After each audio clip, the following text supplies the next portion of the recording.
ിൽ അമേരിക്ക കരയുദ്ധത്തിന് പദ്ധതിയിടുന്നു എന്ന റിപ്പോർട്ടുകൾക്കിടയിൽ പശ്ചിമേഷ്യയിൽ യുദ്ധത്തിന് അല്ലെങ്കിൽ സംഘർഷത്തിന് ഒരു അയവുമില്ല. കുവൈറ്റിലെ ജലശുദ്ധീകരണശാലയിലുണ്ടായ ആക്രമണത്തിൽ ഒരു ഇന്ത്യക്കാരനും ജീവൻ നഷ്ടപ്പെട്ടു. 24 മണിക്കൂറിനുള്ളിൽ ഇറാനിലേക്ക് 120-ലധികം ബോംബുകൾ വർഷിച്ചു എന്നാണ് ഇസ്രയേൽ സൈന്യം പറഞ്ഞത്. അതേസമയം ഇറാൻ US നിർണായക സമാധാന ചർച്ചകൾക്ക് പാകിസ്ഥാൻ വേദിയാകുമെന്ന റിപ്പോർട്ടുകൾക്ക് പാക് വിദേശകാര്യമന്ത്രി ഇസ്ഹാഖ് ദാർ ഉറപ്പു നൽകുകയും ചെയ്തു. അഖില CP വിവരങ്ങളുമായി ചേർന്നുണ്ട്. അഖില, ഗുഡ് മോർണിംഗ്. നമ്മൾ കഴിഞ്ഞ ദിവസവും പറയുന്നുണ്ടായിരുന്നു, ഇത് പറയുന്ന പോലെ ഈ ഒരിടത്ത് സമാധാന ഉടമ്പടി വരുന്നു, മറുവശത്ത് ബോംബ് വർഷം നടക്കുന്നു. ഈ നിലവിലെ പശ്ചിമേഷ്യയിലെ സാഹചര്യം എന്താണ്? സേതു, ഇന്ന് കൃത്യം ഒരു മാസം പിന്നിടുകയാണ്. യുദ്ധം തുടങ്ങി ഫെബ്രുവരി 28-നായിരുന്നു എല്ലാവരെയും ഞെട്ടിച്ചുകൊണ്ട് അമേരിക്ക ഇറാനിലേക്ക് ആക്രമണം നടത്തിയത്. അതിനിന്ന് ഒരു മാസമായിരിക്കുന്നു എന്നുള്ളതാണ്. നേരത്തെ സേതു സൂചിപ്പിച്ചതുപോലെ ഒരു മാസം പിന്നിട്ടിട്ടും പശ്ചിമേഷ്യയിലെ സംഘർഷത്തിന് അയവില്ല എന്നുള്ളതാണ്. ഇന്നിപ്പോൾ ഒരു മാസം ആകുമ്പോഴേക്കും ഇറാൻ ആക്രമണം കടുപ്പിക്കുകയാണ്. എല്ലാ രാജ്യങ്ങൾക്കും, പശ്ചിമേഷ്യയിലെ എല്ലാ രാജ്യങ്ങൾക്കും ഇത്തരത്തിൽ ഗൾഫ് രാജ്യങ്ങളിലെല്ലാം ഉള്ളൊരു മുന്നറിയിപ്പ് എന്ന് പറയുന്നത് അമേരിക്കയിലെയും ഇസ്രയേലിലെയും സ്ഥാപനങ്ങൾ പശ്ചിമേഷ്യൻ രാജ്യങ്ങളിലെ എല്ലാ അമേരിക്കൻ ഇസ്രയേൽ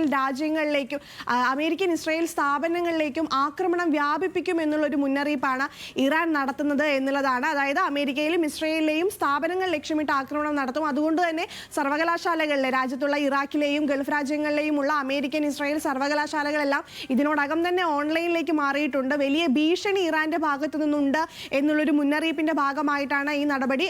ഇതുപോലെ തന്നെ ഇറാനിലേക്കും ഇസ്രയേൽ ആക്രമണം കടുപ്പിക്കുകയാണ്. വലിയ രീതിയിലുള്ള ആക്രമണം ഇറാനിലേക്കും ഉണ്ടാകുന്നുണ്ട്. കഴിഞ്ഞ ദിവസം ഒരു ദിവസത്തിനകം 500-ലധികം ആക്രമണങ്ങളാണ് ഈ ഇസ്രയേൽ നടത്തുന്നത്. ഇന്നിപ്പോൾ കഴിഞ്ഞ ദിവസം മാത്രം 120-ലധികം ആക്രമണങ്ങൾ നടത്തി എന്നുള്ളതാണ് അവകാശവാദം. അപ്പോൾ വലിയ രീതിയിലുള്ള ആക്രമണം തുടരുന്ന ഒരു കാഴ്ച തന്നെയാണ് സേതു കാണുന്നത്. മാത്രമല്ല, ഇന്നിപ്പോൾ പരമോന്നത നേതാവിൻ്റെ ഒരു പ്രസ്താവന കൂടി വന്നിരിക്കുന്നു. കൂടെ നിന്ന് മത നേതാക്കൾക്കെല്ലാം നന്ദി അറിയിച്ചുകൊണ്ടുള്ള ഒരു പ്രസ്താവനയാണ് അദ്ദേഹത്തിൻ്റെ ഭാഗത്തു നിന്നുണ്ടായിട്ടുള്ളത്. മാത്രമല്ല, ഇന്ന് ഇറാൻ നടത്തിയ ആക്രമണത്തിൽ കുവൈറ്റിലെ ഒരു ഇന്ത്യക്കാരൻ കൊല്ലപ്പെട്ടിരിക്കുന്നു എന്നുള്ളതാണ് മറ്റൊരു ആശങ്ക. ജലശുദ്ധീകരണ പ്ലാന്റിനെ ലക്ഷ്യമിട്ടുണ്ടായ ആക്രമണത്തിലാണ് ഇന്ത്യക്കാരൻ കൊല്ലപ്പെട്ടിരിക്കുന്നത്. കൂടാതെ വലിയ രീതിയിലുള്ള ഈ മധ്യസ്ഥ ചർച്ചകൾ പുരോഗമിക്കുകയാണ്. അതായത് ഇതിന് പാകിസ്ഥാൻ തന്നെ വേദിയാകും എന്നുള്ളത് തന്നെയാണ് സ്ഥിരീകരണം. അമേരിക്കയും ഇറാന്റെ ഭാഗത്തു നിന്നും വലിയ രീതിയിലുള്ള ഒരു പ്രതികരണം, ഒരു പോസിറ്റീവ് പ്രതികരണം ഇതുവരെ ലഭ്യമായിട്ടില്ല. എങ്കിലും മധ്യസ്ഥ ചർച്ചകൾ പുരോഗമിക്കുന്ന ഒരു കാഴ്ച തന്നെയാണ് കാണുന്നത്. 2 ദിവസമായി കരയുദ്ധം തുടങ്ങുമോ എന്നുള്ളൊരു